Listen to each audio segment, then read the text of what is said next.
طلبہ عزیز، کافی دیر سے آپ حضرات کی تلاوتیں تدویراً اور ترتیلاً سننے کا موقع ملا۔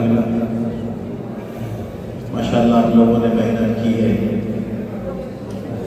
آپ کی محنت، آپ کے استاذ کی محنت اور ان کی توجہ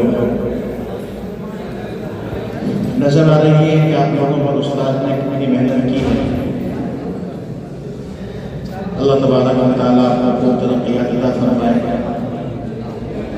ابھی آپ کے پاس موقع ہے، جیسے آپ نے ترتیلاً تلاوت میں محنت کی ہے، تدویراً تلاوت بھی کی ہے، ایسے ہی حضرت کی تلاوت کے لیے محنت کرنی چاہیے۔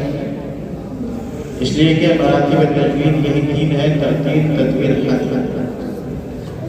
عام طور پر دیکھا جاتا ہے کہ طلبہ ترتیل اور تدویر میں تو فرق کرتے ہیں، لیکن تدویر اور حضرت میں فرق نہیں پاتا ہے۔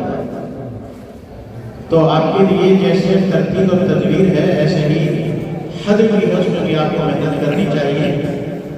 سننے والے کو معلوم ہو کہ کہاں ترتیل پڑھا جا رہا ہے، کہاں تدویر ہے، کہاں حضرت ہے، تاکہ تینوں میدانوں کے اندر آپ حضرات کو مہارت حاصل ہو۔ اللہ تبارک و تعالیٰ آپ کو ترقیات سے نوازے اور آپ کی محنتوں کو کامیاب فرمائے اور آپ کو بہترین قاری بنائے اور معانی قرآن کا حامل بھی بنائے، عالم دین بنائے۔